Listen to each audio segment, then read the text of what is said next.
कहानी का मुख्य नायक विल स्टंटर नाम का एक साधारण सा लड़का है। उसके स्कूल में क्रिसमस की छुट्टियां शुरू हो चुकी है, लेकिन जहां पूरी दुनिया त्योहार के जश्न में डूबी है, वहीं विल को अपने बड़े और भरे पूरे परिवार के साथ क्रिसमस मनाने में कोई खास रुचि नहीं है। स्कूल की दहलीज पार करते ही उसकी नजर एक बेहद खूबसूरत लड़की पर पड़ती है, जिसने लाल रंग का स्कार्फ लपेटा हुआ था। विल को पहली ही नजर में उससे प्यार हो जाता है। वो जैसे तैसे दौड़कर उसी बस में चढ़ जाता है जिसमें वह लड़की बैठी थी।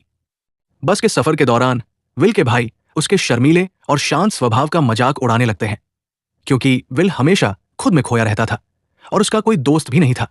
उसकी छोटी बहन ग्वेन उसे हिम्मत देती है कि वो जाकर उस लड़की से बात करे, लेकिन बदकिस्मती से इससे पहले कि विल कुछ कह पाता, वो लड़की अगले ही स्टॉप पर उतर जाती है। हालांकि वो अपना लाल स्कार्फ बस में ही भूल जाती है। विल उसे वापस करने के लिए स्कार्फ उठाता है, लेकिन तब तक बस आगे बढ़ चुकी होती है। बस से उतरकर जब विल और उसके भाई बहन घर की तरफ पैदल जा रहे होते हैं, तभी अचानक उनके सामने एक आलीशान गाड़ी आकर रुकती है। गाड़ी में लियोन नाम का एक व्यक्ति होता है, जो इस इलाके की शाही मिस्ट्रेस मिस ग्रे थॉर्न के महल में काम करता है। लियोन शिष्टाचार के साथ विल और उसके पूरे परिवार को शाही महल में आयोजित क्रिसमस पार्टी का निमंत्रण देता है। आखिरकार जब विल अपने घर पहुंचता है, तो उसे पता चलता है कि उसका बड़ा भाई मैक्स भी छुट्टियों में घर लौट आया है। मैक्स ने आते ही विल के कमरे पर कब्जा कर लिया था, जिसके कारण अब विल को घर के स्टोर रूम में रात बितानी होगी। कुल मिलाकर विल का परिवार काफी बड़ा था, जिसमें उसके 5 बड़े भाई और एक छोटी बहन ग्वेन थी। विल के पिता जॉन को इसी शहर में लेक्चरर की नौकरी मिली थी, जिसकी वजह से वे सब यहां शिफ्ट हुए थे। उसकी मां मैरी एक समर्पित हाउसवाइफ थी, जो अपने इस बड़े परिवार से बेपनाह मोहब्बत करती थी। रात को डिनर के दौरान जॉन अपने बड़े बेटे मैक्स से उसकी ग्रेजुएशन और आगे के करियर के बारे में पूछते हैं, जिस पर मैक्स कहता है कि वो अभी इस बारे में विचार कर रहा है। इसी बीच टेबल पर बैठे बाकी भाई फिर से विल की खिंचाई करने लगते हैं, क्योंकि वो बस वाली लड़की से बात करने की हिम्मत नहीं जुटा पाया था। अगली सुबह डॉसन और जॉर्ज नाम के 2 स्थानीय किसान स्टंटर परिवार के लिए एक खूबसूरत क्रिसमस ट्री लेकर आते हैं। वे दोनों विल को देखकर बहुत खुश होते हैं और उसे जन्मदिन की बधाई देते हैं।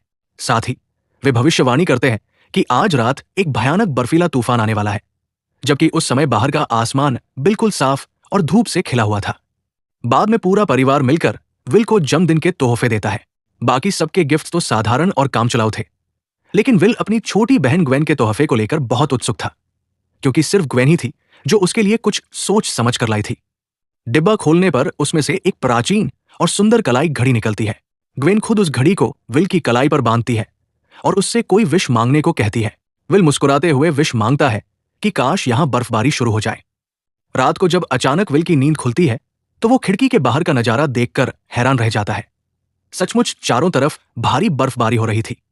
ठंड बहुत बढ़ जाने के कारण वो खिड़की बंद करने की कोशिश करता है, लेकिन तभी उसके शरीर में एक अजीब और असीमित ताकत का संचार होता है। उसके हल्के से छूने मात्र से ही खिड़की का कांच टूटने की कगार पर पहुंच जाता है। अगले दिन जब विल बस स्टॉप पर खड़ा था, तो वो देखता है कि पास के एक पेड़ पर सैकड़ों कौवे आकर जमा हो गए हैं, जो एक रहस्यमयी माहौल बना रहे थे। बस आने पर वो उसमें सवार होकर पास के शॉपिंग मॉल पहुंचता है, ताकि वो ग्वेन के लिए क्रिसमस का एक अच्छा सा रिटर्न गिफ्ट खरीद सके। वहां उसे एक बेहद सुंदर पेंडेंट पसंद आता है, जिसे वो ग्वेन के लिए खरीद लेता है। लेकिन जैसे ही विल मॉल से बाहर निकलने वाला होता है, अचानक 2 पुलिस वाले उसे दबोच लेते हैं। वे उस पर पेंडेंट चुराने का झूठा आरोप लगाते हैं और पूछताछ के बहाने उसे एक सुनसान कमरे में ले जाते हैं। उस कमरे में कदम रखते ही विल को आभास होता है कि कुछ बहुत गलत हो रहा है। वहां की लाइटें अजीब तरीके से टिमटिमाने लगती हैं और उन पुलिस वालों का चेहरा और आकार बार बार बदलने लगता है। वे अधिकारी विल को डराते हुए किसी रहस्यमयी साइन चिन्ह के बारे में पूछने लगते हैं। विल पूरी तरह अनजान था कि वे किस साइन की बात कर रहे हैं। जब विल कुछ नहीं बताता, तो वे दोनों अपने असली और भयानक राक्षसी रूप में आ जाते हैं और विल पर हमला कर देते हैं। लेकिन विल अपनी नई जादुई ताकत का इस्तेमाल करके उन्हें आसानी से पीछे धकेलता है और वहां से भाग निकलता है। यह पहली बार था जब विल को अपनी वास्तविक शारीरिक शक्ति का एहसास हुआ था। अब वे दोनों बहरूपीय पुलिस वाले हाथ धोकर उसके पीछे पड़ जाते हैं, मगर विल सूझबूझ से उनके चंगुल से बच जाता है। उसे अभी भी समझ नहीं आ रहा था कि उसके साथ ये सब क्या हो रहा है और वे लोग उसकी जान के पीछे क्यों पड़े हैं। घर लौटकर विल अपने पिता को बताने की कोशिश करता है कि उसके साथ कुछ बहुत अजीब चीजें घटित हो रही हैं, लेकिन उसके पिता और बाकी परिवार उसकी बातों को महज उसका वहम समझकर टाल देते हैं। शाम को विल और उसका पूरा परिवार आमंत्रित की गई शाही महल की क्रिसमस पार्टी में पहुंचता है। वहां वही दोनों किसान डॉसन और जॉर्ज दोबारा विल के सामने आते हैं और उससे माहौल का आनंद लेने को कहते हैं। तभी अचानक विल की नजर भीड़ में उसी बस वाली खूबसूरत लड़की पर पड़ती है। लेकिन इससे पहले कि विल उसके पास जाता, जेम्स नाम का एक लड़का बीच में आकर उस लड़की से बात करने लगता है। ये देखकर विल ईर्ष्या और गुस्से से भर जाता है और अपना कोट उठाकर पार्टी से बाहर निकल जाता है। दूसरी तरफ महल के एक एकांत कमरे में लियोन और मिस ग्रेथॉर्न इस बात पर गंभीर चर्चा कर रहे थे कि क्या अब समय आ गया है कि विल को उसकी असली तकदीर और पहचान के बारे में बता दिया जाए। इधर गुस्से में विल अकेले ही घने और बर्फीले जंगल के रास्ते पर चल रहा होता है। तभी अचानक काले घोड़े पर सवार एक रहस्यमयी राइडर और उसके खूंखार शिकारी कुत्ते विल का पीछा करने लगते हैं। विल अपनी जान बचाने के लिए तेजी से दौड़ता है, लेकिन राइडर का घोड़ा बहुत तेज था और वो विल का रास्ता रोक लेता है। वो भयानक राइडर भी विल से उन्हीं जादुई साइंस चिन्हों के बारे में पूछता है, लेकिन विल हमेशा की तरह अनजान बना रहता है। ठीक उसी समय लियोन और मिस ग्रेथॉर्न वहां मसीहा बनकर प्रकट होते हैं और अपनी शक्तियों से उस राइडर को पीछे हटने पर मजबूर कर देते हैं। जाते जाते वो राइडर चेतावनी देता है कि कुछ ही दिनों में उसकी काली शक्तियां अपने चरम पर होंगी और जब वह दोबारा लौटेगा तो किसी को जिंदा नहीं छोड़ेगा। इस डरावनी घटना के बाद विल सदमे की स्थिति में खड़ा था। तब लियोन और उसके साथी अपने जादू का इस्तेमाल करके समय के चक्र को पीछे घुमाते हैं और विल को सदियों पुरानी एक प्राचीन दुनिया में ले जाते हैं। वहां वे विल के सामने एक बहुत बड़ा खुलासा करते हैं। वे बताते हैं कि वो कोई साधारण लड़का नहीं है, बल्कि इस ब्रह्मांड की रोशनी, लाइट को बचाने वाला एक प्राचीन और महान योद्धा है। उन्होंने इतिहास का पन्ना पलटते हुए बताया कि सैकड़ों साल पहले ग्रेट हॉल नाम की एक पवित्र जगह पर रोशनी और अंधकार, डार्कनेस के बीच एक महायुद्ध हुआ था। उस युद्ध में रोशनी की जीत तो हुई थी, लेकिन वे अंधकार को पूरी तरह और हमेशा के लिए खत्म नहीं कर पाए थे। अब उस सोए हुए अंधकार को हमेशा के लिए मिटाने के लिए विल को 6 जादुई साइंस चिन्हों को खोजना होगा ताकि वो बुरी शक्तियों का सर्वनाश कर सके। वे बताते हैं कि उसके इस 14वें जन्मदिन पर उसकी सोई हुई शक्तियां जागृत हो चुकी हैं और इसी वजह से उसे ये जादुई चिन्ह दिखने शुरू हुए हैं। लेकिन इसके साथ ही उस दुष्ट राइडर को भी विल की मौजूदगी का एहसास हो गया है। राइडर की बढ़ती ताकत को और लोग भी महसूस कर सकते हैं। विल अभी भी इस असमंजस में था कि आखिर ये भारी जिम्मेदारी उसे ही क्यों मिली। तब लियोन प्राचीन भविष्यवाणियों का हवाला देते हुए कहता है कि वो एक सीकर, द सीकर है, यानी 7वें बेटे का 7वां बेटा। उनके पास बुक ऑफ ग्रामर नाम की एक अत्यंत प्राचीन और जादुई किताब थी, जिसमें इन 6 साइंस को पहचानने और हासिल करने के गुप्त तरीके लिखे थे, और इस किताब को केवल विल ही पढ़ सकता था। यह सुनते ही विल हंस पड़ता है, क्योंकि वो जानता था कि उसके तो केवल 5 ही बड़े भाई हैं, जिसका मतलब है कि वो अपने माता पिता का 7वां नहीं बल्कि 6ठा बेटा है। वो कहता है कि उन लोगों ने किसी गलत इंसान को चुन लिया है और वो वहां से जाने लगता है। लेकिन लियोन और मिस ग्रेथॉर्न उसे रोकते हुए कहते हैं कि कोई भी अपनी तकदीर से भाग नहीं सकता। उसी क्षण विल की आंखों के सामने भविष्य की एक खौफनाक झलक, विजन आती है, जिसमें चारों तरफ केवल अंधकार था और उस अंधेरे ने पूरी पृथ्वी को तबाह कर दिया था। इस भयानक दृश्य से विल बुरी तरह डर जाता है और अचानक खुद को एक व्यस्त सड़क पर पाता है, जहां वो एक गाड़ी से टकराते टकराते बचता है। जैसे तैसे घबराया हुआ विल अपने घर पहुंचता है और इस विषय पर कुछ शोध करता है। फिर वो अपने पिता जॉन के पास जाता है, जो भौतिक विज्ञान, फिजिक्स के प्रोफेसर थे। विल उनसे एक दार्शनिक सवाल पूछता है कि क्या रोशनी कभी अंधकार को पूरी तरह हरा सकती है। इस पर जॉन हंसते हुए कहते हैं कि तुम इतनी कम उम्र में इतनी गंभीर और गहरी चीजों के बारे में क्यों सोच रहे हो। ये तुम्हारी खेलने कूदने और मजे करने की उम्र है, इसलिए जिंदगी का आनंद लो। इसके बाद जब विल अपने स्टोर रूम में कुछ ढूंढ रहा था, तभी एक पुरानी दराज खींचने के चक्कर में वो असंतुलित होकर नीचे गिर जाता है और उसके पैर में गंभीर चोट आ जाती है। उसकी मां मैरी उसकी मरहम पट्टी के लिए तुरंत एक स्थानीय डॉक्टर को घर बुलाती है। विल कमरे में लेटा हुआ कुछ पी रहा होता है, लेकिन जैसे ही डॉक्टर कमरे में प्रवेश करता है और बोलना शुरू करता है, विल की रूह कांप जाती है। वो उसकी आवाज से पहचान जाता है कि ये कोई डॉक्टर नहीं बल्कि वही भयानक राइडर है जो जंगल में उसे मारने आया था। दुष्ट राइडर चालाकी से मैरी को कुछ सामान लाने के बहाने दूसरे कमरे में भेज देता है ताकि वो विल से अकेले में बात कर सके। वो अपने काले जादू से विल के पैर को छूता है और उसकी चोट को तुरंत ठीक कर देता है। फिर वो विल को लालच देता है कि अगर वो उसे उन जादुई साइंस की जानकारी दे देगा तो वो बदले में उसे दुनिया की कोई भी नियामत दे सकता है। लेकिन जब विल मना करता है तो राइडर अपने जादू से विल के पैर में असहनीय दर्द पैदा कर देता है और उसे अंतिम धमकी देता है कि अगर उसने उन प्राचीन योद्धाओं का साथ नहीं छोड़ा तो वो उसके पूरे परिवार को बेमी से मार डालेगा। जैसे ही मैरी कमरे में वापस आने वाली होती है, राइडर विल को तड़पता हुआ छोड़कर उठ जाता है और मैरी से कहता है कि चोट गहरी है और इसे पूरी तरह ठीक होने में कुछ दिन लगेंगे। इस हादसे के बाद विल दोबारा स्टोर रूम की छानबीन करता है जहां उसे दो जुड़वा बच्चों की एक बहुत पुरानी और धुंधली तस्वीर मिलती है। वो उस तस्वीर को लेकर अपनी माँ मैरी के पास जाता है और उसके बारे में पूछता है। तब मैरी रोते हुए विल के सामने अतीत का एक दर्दनाक पन्ना खोलती है। वे बताती है कि विल का एक जुड़वा भाई भी था जिसका नाम टॉम था। जब विल और टॉम महज 2 हफ्ते के नवजात बच्चे थे, तब एक रात बाहर एक बहुत ही खौफनाक और असामान्य तूफान आया था, जिससे दोनों बच्चे डरकर रोने लगे थे। मैरी तुरंत विल को गोद में उठाकर नीचे सुरक्षित कमरे में ले आई और उन्होंने जॉन से टॉम को लाने के लिए कहा। उस समय जॉन अपनी किसी बेहद जरूरी थीसिस को लिखने में व्यस्त थे, इसलिए वे ठीक 1 मिनट बाद टॉम के कमरे में पहुंचे। लेकिन बदकिस्मती से उस 1 मिनट के भीतर टॉम अपने पालने से रहस्यमयी तरीके से गायब हो चुका था। उन्होंने पुलिस और हर जगह टॉम को ढूंढने की नाकाम कोशिश की, लेकिन उस काली रात के बाद टॉम का कभी कोई सुराग नहीं मिला। इस गहरे सदमे और आत्मग्लानि के कारण जॉन ने अपनी थीसिस लिखनी हमेशा के लिए बंद कर दी और वे डिप्रेशन के शिकार हो गए। ये सब सुनने के बाद विल के पैरों तले जमीन खिसक जाती है। उसे एहसास होता है कि वो सचमुच अपने माता पिता की 7वीं संतान है और इस दुनिया पर मंडरा रहा खतरा कोई कहानी नहीं बल्कि हकीकत है। वो तुरंत प्राचीन योद्धाओं की टीम में शामिल होने और अंधकार से लड़ने का फैसला कर लेता है। अब विल उस प्राचीन जादुई किताब बुक ऑफ ग्रामर का अध्ययन करता है, जिससे उसके भीतर छिपी अद्भुत शक्तियां पूरी तरह सक्रिय हो जाती है। वो जान जाता है कि उसके पास रोशनी के साइंस को पहचानने, किसी भी वस्तु को अपने दिमाग की शक्ति टेलीकिनेसिस से हिलाने, समय यात्रा टाइम ट्रैवल करने और शरीर में असीमित बल उत्पन्न करने की शक्ति है। इसके अलावा वो अपने हाथों से विनाशकारी आग भी बरसा सकता था। हालांकि वो थोड़ा निराश भी होता है, क्योंकि वो सुपरमैन की तरह आसमान में उड़ना चाहता था, लेकिन उसके पास उड़ने की शक्ति नहीं थी। इसके बाद लियोन विल को उसकी इन जादुई शक्तियों का सही और नियंत्रित इस्तेमाल करना सिखाता है। उसी अभ्यास के दौरान विल को दिव्य दृष्टि से दिखाई देता है कि पहला जादुई साइन उसी पेंडेंट के अंदर छिपा है जो उसने ग्वेन को उपहार में दिया था। इसके तुरंत बाद उसे दूसरे साइन की लोकेशन का भी आभास होता है, लेकिन उसे हासिल करने के लिए उसे बाकी योद्धाओं के साथ समय में बहुत पीछे जाना होगा।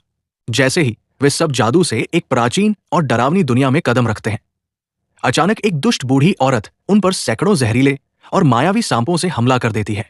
वे सांप उन सभी योद्धाओं को अपने शिकंजे में जकड़ लेते हैं, लेकिन विल अपनी पूरी शारीरिक शक्ति और सूझबूझ का इस्तेमाल करके उनके चंगुल से आजाद होता है और वीरता से दूसरा जादुई साइन हासिल कर लेता है। उस साइन की अलौकिक ऊर्जा की मदद से वे सभी तुरंत वापस वर्तमान समय के चर्च में सुरक्षित लौट आते हैं। इसके बाद लियोन से बातचीत के दौरान विल को पता चलता है कि थॉमस नाम का उसका ही एक प्राचीन पूर्वज था, जिसने अंधकार को रोकने के लिए इन 6 जादुई साइंस का निर्माण किया था। लियोन ये भी बताता है कि इतिहास में आज तक छठा साइन कभी किसी को नहीं मिला, क्योंकि उसे कभी किसी गुप्त स्थान पर छुपाया ही नहीं गया था। लेकिन चूंकि विल उसी थॉमस के वंश का है, इसलिए केवल वही उसे ढूंढ सकता है। उसी रात वो दुष्ट राइडर जंगल में एक बेहद रहस्यमयी और नकाबपोश आदमी से मुलाकात करता है। वो आदमी राइडर को बताता है कि भले ही राइडर की काली शक्तियां दिन प्रतिदिन मजबूत हो रही हैं, लेकिन दूसरी तरफ विल को भी 2 जादुई साइंस मिल चुके हैं, जिसका मतलब है कि सीकर भी शक्तिशाली हो रहा है। तब राइडर गुस्से में उस रहस्यमयी आदमी को आदेश देता है कि वो किसी भी तरह विल से वे सारे साइंस छीनकर उसके पास लेकर आए, और इसके बदले में वो उसे अमरता या मुंह मांगा इनाम देने का वादा करता है।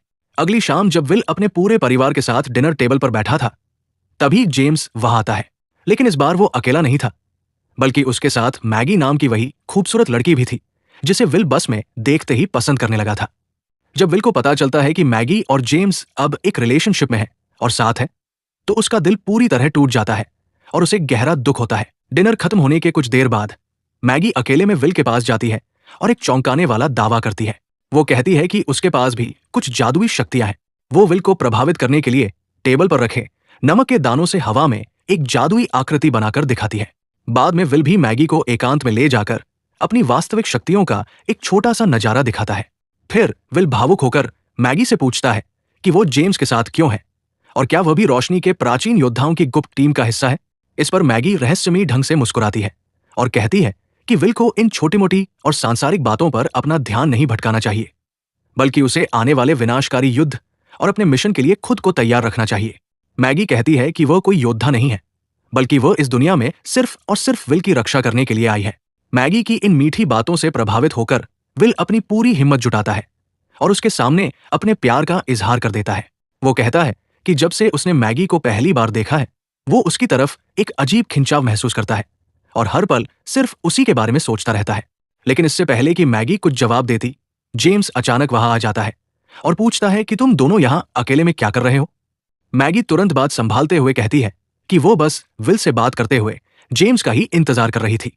मैगी के जाने के बाद विल को खुद पर और अपनी लाचारी पर इतना गुस्सा आता है कि वो गुस्से में पागल होकर लियोन के पास दौड़ता है। वो रोते हुए लियोन से कहता है कि मुझे नहीं लगता कि मैं इस पूरी दुनिया की रक्षा कर सकता हूं। जिसे एक लड़की से ठीक से बात करना तक नहीं आता, वो भला अंधकार के राजा से दुनिया को क्या खाक बचाएगा। तब लियोन बड़े भाई की तरह उसके कंधे पर हाथ रखता है और समझाता है कि तुम सीकर हो, तुम जो चाहो वो कर सकते हो। साथ ही लियोन उसे थोड़ा मजाकिया अंदाज में डांटते हुए कहता है कि लड़कियां पटाने के लिए तो बेटा पूरी जिंदगी पड़ी है, अभी अपना पूरा ध्यान अपने काम और मिशन पर लगाओ, वरना अगर ये दुनिया ही नहीं बचेगी तो प्यार कहा करोगे। लियोन की बातों से विल का गुस्सा शांत नहीं होता। वो महल से बाहर निकलकर खुले आसमान के नीचे गुस्से में जोर से चिल्लाता है, जिससे उसके भीतर की जादुई ऊर्जा विस्फोटित होती है और आसपास के हरे भरे पेड़ों में भयानक आग लग जाती है। जब मिस ग्रेथॉर्न ये सब देखती है तो वे लियोन को डांटती है कि तुम्हें उसके दिल की बात को सहानुभूति से सुनना चाहिए था। आखिरकार वो अभी भी एक नासमझ और छोटा लड़का ही तो है। इसी बीच विल की छोटी बहन ग्वेन उसका पीछा करते हुए शाही महल के उस हिस्से तक पहुंच जाती है। ग्वेन उसे परेशान देखकर पूछती है कि क्या वो ठीक है।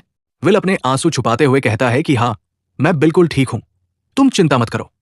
लेकिन तभी अचानक विल की नजर आसमान में छा रहे अजीब और काले बादलों पर पड़ती है। वो अपनी शक्तियों से तुरंत भांप जाता है कि उसे तीसरे जादुई साइन का संकेत मिल रहा है। वो बिना समय गवाए ग्वेन का हाथ थामता है और अपनी टाइम ट्रेवल की शक्ति से समय के पीछे एक प्राचीन गांव में पहुंच जाता है। वहां चारों तरफ दो सेनाओं के बीच भयंकर युद्ध चल रहा था। विल और ग्वेन खुद को सिपाहियों के तीरों और तलवारों से बचाते हुए आगे बढ़ रहे होते हैं। तभी अचानक विल को एक सिपाही की भारी भरकम ढाल शील्ड के केंद्र में तीसरा जादुई साइन जड़ा हुआ दिखाई देता है। वे दोनों उस ढाल वाले सिपाही का पीछा करते हैं और दौड़ते हुए एक बड़ी कश्ती बोट पर जा पहुंचते हैं। जैसे ही विल उस ढाल को उठाने की कोशिश करता है, सेना का एक विशालकाय और शक्तिशाली योद्धा उसे पीछे से दबोच लेता है। वो विल को हवा में उठाता है और बेरमी से ठंडे पानी में पटक देता है। वो योद्धा तलवार उठाकर विल पर अंतिम वार करने ही वाला होता है कि तभी उसकी नजर विल की कलाई पर बंधी आधुनिक और चमकदार घड़ी पर पड़ती है। वो प्राचीन योद्धा उस अनोखी घड़ी को देखकर मंत्रमुग्ध हो जाता है। विल अपनी सूझबूझ का परिचय देते हुए उस योद्धा के सामने एक सौदा रखता है। आखिरकार वो आदमी उस जादुई घड़ी के बदले विल को अपनी वो कीमती ढाल देने के लिए तैयार हो जाता है। इस तरह विल सफलतापूर्वक तीसरा जादुई साइन भी हासिल कर लेता है और ग्वेन के साथ सुरक्षित रूप से टाइम ट्रेवल करके अपने घर लौट आता है। घर पहुंचकर विल ग्वेन को कसम देता है कि जो कुछ भी उसने देखा है उसके बारे में वो परिवार में किसी को एक शब्द भी नहीं बताएगी। तभी वहां लियोन प्रकट होता है और विल को बहुत बुरी तरह डांटता है क्योंकि उसने एक मामूली काम के लिए अपनी शक्तियों का प्रदर्शन किया था और ग्वेन की जान को खतरे में डाला था। लियोन का मानना था कि उसे आने वाले महायुद्ध के लिए अपनी जादुई ऊर्जा को बचाकर रखना चाहिए। हालांकि कुछ देर बाद लियोन को अपनी गलती का एहसास होता है। वो विल से अपने रूखे व्यवहार के लिए माफी मांगता है और अटूट वादा करता है कि अब से वो हर कदम पर उसका वफादार रक्षक बनकर रहेगा। जब विल रात को अपने घर के अंदर जाता है तो वो देखता है कि उसका बड़ा भाई मैक्स कालिमा के साए में बैठकर उसका इंतजार कर रहा था। मैक्स अजीब लहजे में कहता है कि वो कुछ और हफ्तों के लिए घर पर ही रुकने वाला है। विल उसकी बातों को नजरअंदाज करके आगे बढ़ने लगता है। तभी अचानक मैक्स गुस्से में विल का कॉलर पकड़ लेता है और उसके मुंह से इंसानी आवाज की जगह किसी खूंखार राक्षस की आवाज निकलने लगती है। असल में इस समय मैक्स पूरी तरह से दुष्ट राइडर के काले जादू और वश पजेशन में था। उसी पल विल को अपने भीतर चौथे जादुई साइन फोर्थ साइन की मजबूत तरंगों का एहसास होता है। वो तुरंत मैक्स का हाथ पकड़ता है और उसे लेकर समय और स्थान के पार एक अनजान बर्फीली जगह पर टाइम ट्रेवल कर जाता है। वहां पहुंचते ही मैक्स अपने भाई विल पर जानलेवा हमला कर देता है। वो उसका गला दबाते हुए जान से मारने की धमकी देता है और बदले में सारे जादुई साइंस की जानकारी और लोकेशन मांगता है। ऐसी नाजुक स्थिति में भी विल आपा नहीं खोता। वो जानता था कि राइडर ने मैक्स के मन के डर का फायदा उठाकर उस पर कब्जा किया है। विल मैक्स की आंखों में देखता है और कहता है कि भाई, मैं जानता हूं कि तुम कॉलेज के एग्जाम्स में फेल हो गए हो और इसी डर और शर्म की वजह से तुमने कॉलेज छोड़ दिया है। विल उसे समझाता है कि हमारा परिवार तुमसे बहुत प्यार करता है। वे तुम्हें एग्जाम्स में फेल होने या कॉलेज छोड़ने के लिए कभी कुछ नहीं कहेंगे। विल मैक्स को अपने भीतर के हर डर, हीन भावना और असुरक्षा से आजाद होने का हौसला और मानसिक शक्ति देता है ताकि राइडर का काला जादू उसके दिमाग से अपना नियंत्रण खो दे। लेकिन जब राइडर का सम्मोहन इतना गहरा साबित होता है कि विल की बातों का कोई असर नहीं होता, तो विल को मजबूरन एक कड़ा कदम उठाना पड़ता है। वो अपने पूरे बल से मैक्स के जबड़े पर एक जोरदार मुक्का मारता है, जिससे मैक्स तुरंत बेहोश होकर जमीन पर गिर जाता है। मैक्स के बेहोश होते ही राइडर का काला साया उसके शरीर से निकल जाता है। इसके बाद विल वहां छिपा चौथा साइन हासिल करता है और मैक्स को अपने कंधे पर लादकर वापस वर्तमान दुनिया में लौट आता है। कुछ समय बाद जब मैक्स को होश आता है तो वो सब कुछ भूल चुका होता है। विल बात को छुपाते हुए कहता है कि तुम बर्फ पर फिसल कर गिर गए थे और बेहोश हो गए थे। अगली सुबह जब पूरा शहर जागता है तो वे देखते हैं कि एक अभूतपूर्व और भयानक बर्फीले तूफान ने पूरे शहर को सफेद चादर से ढक दिया है। इस प्राकृतिक आपदा के कारण शहर की यातायात व्यवस्था, पानी की लाइनें और बिजली की सुविधाएं पूरी तरह ठप हो जाती है। स्टंटर परिवार का घर भी ठंड से जमने लगता है। ऐसे में मिस ग्रेथॉर्न एक बार फिर दरियादली दिखाती है और जॉन तथा उनके पूरे परिवार को इस जानलेवा तूफान से बचाने के लिए शाही महल में रहने के लिए आमंत्रित करती है। दूसरी तरफ कहानी में एक बहुत बड़ा और खौफनाक मोड़ आता है। यह खुलासा होता है कि वो सुंदर लड़की मैगी वास्तव में कोई रक्षक नहीं थी, बल्कि वो दुष्ट राइडर के साथ मिली हुई एक बेहद प्राचीन और शातिर चुड़ैल विच थी। वो हमेशा जवान और खूबसूरत बने रहने की काली शक्ति पाने के लालच में राइडर की गुलामी कर रही थी। अब राइडर मैगी पर चिल्लाता है कि सीकर को 4 महत्वपूर्ण साइंस मिल चुके हैं और अगर वे अपनी जीत चाहते हैं तो मैगी को किसी भी तरह विल का विश्वास जीतकर वे सारे साइंस उससे चुराने होंगे। उधर महल के भीतर लियोन गुप्त रूप से विल से मिलता है और उसे निर्देश देता है कि 5वां साइन हासिल करने के तुरंत बाद वो सीधे ग्रेट हॉल में आकर उससे मिले। लेकिन विल को अब भी इस मिशन में कोई खास दिलचस्पी नहीं आ रही थी, क्योंकि उसका तार्किक दिमाग कह रहा था कि अगर उसे 5वां साइन मिल भी गया तब भी वे ये नहीं जानते कि आखिरी और छठा साइन कहाँ छिपा है और बिना 6 साइंस के राइडर को हराना असंभव है। लेकिन लियोन की आंखों में विल के लिए अटूट विश्वास था। वो कहता है कि मुझे यकीन है कि तुम ही वो चुनिंदा योद्धा हो जो राइडर के अंधकार को मिटाकर इस दुनिया को बचाओगे। कुछ ही देर बाद मैगी महल के एक सुनसान गलियारे में विल को ढूंढ लेती है। वो रोने का नाटक करते हुए विल से कहती है कि उसकी जान खतरे में है और अपनी सुरक्षा के लिए उसे वे जादुई साइंस चाहिए। विल मैगी के प्यार में अंधा होकर अपनी जेब से वे साइंस निकालकर उसे सौंपने ही वाला होता है कि तभी अचानक उसकी दिव्य दृष्टि महल की एक प्राचीन दीवार पर पड़ती है, जहां 5वां जादुई साइन चमक रहा था। जैसे ही उसे 5वें साइन का एहसास होता है, उसका सम्मोहन टूट जाता है। वो अपनी जान की बाजी लगाकर उस 5वें साइन को भी हवा में उछलकर हासिल कर लेता है। अब जब विल के पास 5 साइंस की संयुक्त शक्ति थी, तो वो मैगी के असली चेहरे को पहचान जाता है और उसे कोई भी साइन देने से साफ इनकार कर देता है।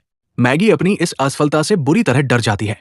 चूंकि मैगी अपना वादा पूरा करने में नाकाम रही, इसलिए दुष्ट राइडर गुस्से में आकर उसके ऊपर से अपना काला जादू वापस ले लेता है और अपना वादा तोड़ देता है।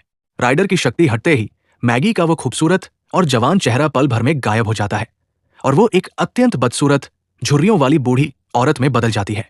वो अपनी इस भयानक स्थिति को संभाल नहीं पाती और महल के पास बहती हुई ठंडी नदी में गिर जाती है, जहां डूबने से उसकी दर्दनाक मौत हो जाती है। इधर 5वें साइन के एक्टिवेट होते ही राइडर की काली शक्तियां भी अपने चरम पर पहुंच चुकी थी, जिसके कारण वो पूरे शहर में भयंकर तबाही और कयामत का माहौल पैदा करने लगता है। दूसरी तरफ स्थिति की गंभीरता को देखते हुए विल बाकी प्राचीन योद्धाओं लियोन, मिस ग्रेथॉर्न आदि के साथ पवित्र ग्रेट हॉल के भीतर प्रवेश करता है। उस पावन स्थल का एक प्राचीन और अटूट कानून था कि जब तक अंदर बैठा कोई योद्धा खुद अनुमति न दे या दरवाजा न खोले, तब तक दुष्ट राइडर अपनी मर्जी से कदम नहीं रख सकता था। सभी योद्धा अंदर बैठकर रणनीति बना रहे होते हैं। तभी अचानक भारी दरवाजे के बाहर से विल के पिता जॉन की रोती हुई आवाज सुनाई देती है। वे चिल्ला रहे होते हैं कि विल, दरवाजा खोलो, बाहर बहुत तूफान है। प्राचीन योद्धा तुरंत विल को चेतावनी देते हैं कि यह कोई छलावा हो सकता है, दरवाजा मत खोलना। लेकिन तभी बाहर से उसकी छोटी बहन ग्वेन की चीख सुनाई देती है कि उनका एक भाई बुरी तरह जख्मी हो गया है और मर रहा है। इसके तुरंत बाद मां मैरी की भी रोने और मदद मांगने की आवाजें आने लगती हैं। विल अपने परिवार की इस दर्दनाक पुकार को सहन नहीं कर पाता और अपनी भावनाओं के सैलाब में बहकर योद्धाओं के मना करने के बावजूद दौड़कर तुरंत ग्रेट हॉल का मुख्य दरवाजा खोल देता है। दरवाजा खुलते ही सामने का नजारा देखकर विल के होश उड़ जाते हैं। बाहर कोई परिवार नहीं था, वास्तव में वो दुष्ट राइडर ही था जो अपनी मायावी शक्ति से विल के परिवार की आवाजें निकालकर उसे धोखा दे रहा था। राइडर के ग्रेट हॉल के भीतर कदम रखते ही उसकी भयानक और विशाल काली ऊर्जा, डार्क एनर्जी, वहां मौजूद रोशनी के हर एक कतरे को अपनी गिरफ्त में ले लेती है। लियोन और बाकी प्राचीन योद्धा अपनी पूरी जादुई ताकत के साथ राइडर पर जवाबी हमला करते हैं, लेकिन इस समय राइडर की शक्तियां अजेय हो चुकी थी। वो पलक झपकते ही लियोन और मिस ग्रेथॉर्न समेत सभी योद्धाओं को परास्त कर देता है और उन्हें अनंत अंधकार की गहराइयों में धकेल देता है। अब उस विशालकाय ग्रेट हॉल में सिर्फ विल और राइडर आमने सामने थे। राइडर विल पर अपनी काली शक्तियों से घातक प्रहार करता है, जिससे विल दूर जाकर गिरता है। राइडर उसका मजाक उड़ाते हुए पूछता है कि बताओ सीकर, इस मुश्किल घड़ी में तुम्हारे वे महान योद्धा दोस्त और तुम्हारा वो प्यारा परिवार कहाँ गया? कोई तुम्हें बचाने नहीं आएगा। आखिरकार राइडर विल के पास आता है और तिरस्कार से कहता है कि तुम अभी महज एक छोटे बच्चे हो। तुम्हारी इतनी औकात नहीं कि तुम पूरी दुनिया को बचाने के बारे में सोचो भी। इसके बाद राइडर विल के दिमाग को पूरी तरह तोड़ने के लिए हवा में एक पारदर्शी और जादुई गोला, मैजिकल स्फीयर, प्रकट करता है। उस गोले के अंदर एक 14 साल का लड़का बेहोश कैद था। विल जैसे ही ध्यान से देखता है, वो दंग रह जाता है। वो लड़का कोई और नहीं बल्कि उसका वही जुड़वा भाई टॉम था, जो 14 साल पहले गायब हो गया था। तब राइडर अट्टहास करते हुए इस सबसे बड़े रहस्य का खुलासा करता है कि 14 साल पहले उसी बर्फीली रात को उसने टॉम का अपहरण किया था, क्योंकि उसे लगा था कि टॉम ही वो सीकर है जो बड़ा होकर उसका काल बनेगा। लेकिन बाद में उसे पता चला कि असली सीकर टॉम नहीं बल्कि विल है। अब राइडर विल को तड़पाने के लिए उस जादुई गोले को ग्रेट हॉल के गहरे और ठंडे पानी में फेंक देता है। विल अपने भाई टॉम को बचाने के लिए पागलों की तरह पानी की तरफ दौड़ता है, लेकिन वहां इतना घना अंधेरा था कि उसे कुछ दिखाई नहीं देता। इससे पहले कि विल कुछ कर पाता, राइडर अपनी पूरी ताकत का इस्तेमाल करके विल को भी एक विशाल काले बादल के बवंडर में फेंक देता है। विल को खत्म मानकर राइडर अजय होने के घमंड में चूर होकर ग्रेट हॉल से बाहर निकल जाता है। अब वो अपनी काली शक्तियों को पूरी पृथ्वी पर फैलाकर दुनिया पर हमेशा के लिए अपना साम्राज्य स्थापित करने निकल पड़ा था। उधर उस अनंत और घने काले बादल के भीतर गिरे हुए विल को अचानक बुक ऑफ ग्रामर की वे आखिरी पंक्तियां याद आती है जो छठे साइन के बारे में थी। किताब में लिखा था कि छठा साइन कभी छुपाया ही नहीं गया, क्योंकि वो हमेशा सबके सामने था। इस विकट परिस्थिति में विल के भीतर आत्मज्ञान का उदय होता है और उसे एहसास होता है कि वो खुद द सीकर ही वो आखिरी और छठा जादुई साइन है। जैसे ही विल को अपनी वास्तविक पहचान का एहसास होता है, उसकी आत्मा और शरीर के भीतर ब्रह्मांड की समस्त रोशनी और शक्तियां एक साथ जागृत, अवेकन्ड हो जाती है। उसके शरीर से निकलने वाला अलौकिक प्रकाश इतना तीव्र था कि राइडर का वो भयानक काले बादलों का बवंडर ताश के पत्तों की तरह बिखर जाता है। विल एक दिव्य अवतार की तरह हाथ में अपने भाई टॉम का जादुई गोला लिए अत्यंत शक्तिशाली होकर ग्रेट हॉल से बाहर आता है। बाहर पूरी दुनिया में अंधेरा फैला रहे राइडर को जब सीकर के जिंदा होने का एहसास होता है तो वो डर जाता है। विल अपनी सभी 6 साइंस की असीमित और संयुक्त दिव्य शक्तियों को अपने हाथों में केंद्रित करता है और उस जादुई गोले को एक शक्तिशाली ब्रह्मांडीय जेल में बदल देता है। वो उस रोशनी के जाल से राइडर और उसकी संपूर्ण काली ऊर्जा को खींचकर उस छोटे से गोले के भीतर हमेशा हमेशा के लिए कैद, ट्रैप कर देता है। राइडर के कैद होते ही विल उस गोले को पूरी ताकत से बहती हुई गहरी नदी की तलहटी में फेंक देता है। जैसे ही वो जादुई गोला नदी के पानी में विलीन होता है, पूरे शहर और पूरी पृथ्वी से अंधकार का साया पूरी तरह हट जाता है। आसमान से काले बादल छट जाते हैं और चारों तरफ सुनहरी और चमकदार रोशनी का उजाला फैल जाता है। बर्फीला तूफान थम जाता है और मौसम दोबारा सुहाना हो जाता है। इसी चमत्कार के साथ विल का जुड़वा भाई टॉम भी उस कैद से पूरी तरह आजाद होकर होश में आ जाता है। पूरे 14 साल तक एक दूसरे से जुदा रहने के बाद दोनों भाई रोते हुए एक दूसरे के गले मिलते हैं। उनकी आंखों में खुशी के आंसू थे। इसके बाद विल मुस्कुराते हुए बाकी योद्धाओं जो अंधकार से मुक्त हो चुके थे से कहता है कि उसका काम अब पूरा हो चुका है और वह अपने भाई को लेकर अपने घर वापस जाना चाहता है। लियोन और मिस ग्रेथॉर्न गर्व से उसे घर जाने की इजाजत दे देते हैं, क्योंकि सीकर ने अपना महान मिशन पूरी तरह और सफलतापूर्वक संपन्न कर दिया था। कहानी के अंतिम दृश्य में विल और टॉम दोनों एक साथ चलकर अपने घर के दरवाजे पर पहुंचते हैं। जब जॉन, मैरी और बाकी सभी भाई बहन दरवाजे पर विल के साथ टॉम को सही सलामत खड़े देखते हैं तो उनकी आंखों पर यकीन नहीं होता। 14 साल बाद अपने खोए हुए बेटे और भाई को वापस पाकर पूरे स्टंटर परिवार का बरसों का दुख और डिप्रेशन पल भर में गायब हो जाता है। पूरा परिवार खुशी से झूम उठता है और रोते हुए एक दूसरे को गले लगा लेता है। इस तरह रोशनी की अंधकार पर जीत के साथ ये शानदार कहानी एक बेहद सुखद मोड़ पर समाप्त होती है।